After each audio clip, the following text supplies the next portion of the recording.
Weet julle, ons dien 'n goeie, liefdevolle Pappa. Ons almagtige God is so lief vir jou en jy is so spesiaal vir hom. Maar baie keer voel ons nie geliefd nie. Baie keer voel ons nie spesiaal nie. Voel ons dat vandag is te veel vir my. En God het dit geweet. Hy het geweet dat daar gaan omstandighede in ons lewe kom wat ons gaan voel, ek kan nie dit doen nie. Ek weet nie hoe om dit te doen nie. Maar God sê, ek weet hoe. Ek wil jou help. Kom na my toe, almal wat oorlaai is. In Eksodus 14 vers 14 staan daar: Die Here sal vir julle stry en julle moet stil wees. God sê, kom na my toe, kom na my voete toe, kom lê by my en ek sal vir jou beklei. Ek weet nie as julle kinders dit al gedoen het nie, maar hulle kom op 'n sekere stadium ouderdom en dan sê hulle soos self, as hulle al klein is, self, ek kan self, ek wil self. En dan jy weet jy binne in jou, maar hulle kan nie self nie. Binne in jou weet jy dat hulle kan nie self hierdie situasie uitsorteer nie.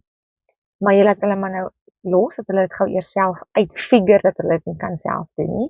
Want al het jy gesê, ek het vir die antwoorde, ek kan jou help, wil hulle nie luister nie. So, okay, laat mamma jou nou help, nadat hulle nou klaar gesukkel het. En dit is God, hy sê, kom na my toe, ek wil jou help, ek het die antwoorde, ek het die vrede, ek het die liefde, kom na my toe, tree saam met my in, kom na my toe, kom sit by my voete en ek sal vir jou beklei. Maar ons probeer eers om dinge op ons eie te doen, maar die Here sê, haal af daai laste van die verlede. My yoke is light and my burden is easy. Haal af daai ketTINGs, die ketTINGs van verslaafheid, van sonde, van siektes, van die gevoel om nie waardig te wees nie. Daai is alles by die voete van die Here word dit gebreek. Dit word alles gebreek by die voete van die Here, maar jy moet intree in daai anointing. En die Here sê, the anointing breaks the yoke. Jy moet gaan sit by die God se voete, sodat daai olie oor jou kan loop, sodat hy vir jou kan help. Want hy breek alles wat nie van hom af is nie. Hy bring die deurbrake. En baie keer by sy voete sien ons, besef ons wie ons is in God. Die almagtige vrou wie God jou geskaap het om te wees, daai identiteit kom uit in sy presence. Hy bring, jy weet, party vriende bring die beste uit jou uit. God bring jou uit, wie hy jou gemaak het om te wees. Kom in sy presence uit. Jy is waardig en jy kan dit doen, maar jou identiteit lê by hom. Jy moet dit gaan soek by sy voete. Jou omstandighede, die breakthrough in jou omstandighede lê by hom. Maar God sê, come in right standing with me. Gaan lê by sy voete, gaan submit onder hom en gee vir hom. Gaan lê jou probleme neer en sê, Here, veg vir my. Ek gaan nou ophou beklei. Ek gaan nou stil wees. In Psalm 45 vers 7 staan daar ook. You have loved righteousness and hated wickedness. Therefore, God, your God has anointed you. God has anointed you. Kom in lyn met God se woord. Stap in en besef wie jy is.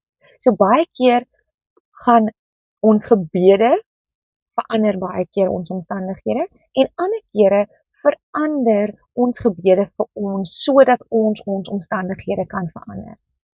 Want jy het autoriteit. Jy is 'n kind van God. Jesus is binne jou. En jy is groter as hierdie omstandighede. Hierdie persoon wat jou minderwaardig laat voel. Hierdie omstandighede wat voel asof dit jou neerdruk. Hierdie las wat jou aftrek. Kan wegkom. Kan afgesny word. Daai olie kan daai ketTINGs breek. Maar jy het daai autoriteit. In God. In lyn met die Here. So rejoice, child of God. Here sê, wees bly. Weet wie jy is. Ek beklei vir jou. En jy weet wie jy is. Tree op soos 'n pragtige, magtige kind van die Here. Wie jy is. Moenie onder die omstandighede gaan neerdruk en sê, ek weet nie, ek kan nie. Skud dit af. Skud dit af. Staan op. in wie jy is en wie die Here jou gemaak het om te wees.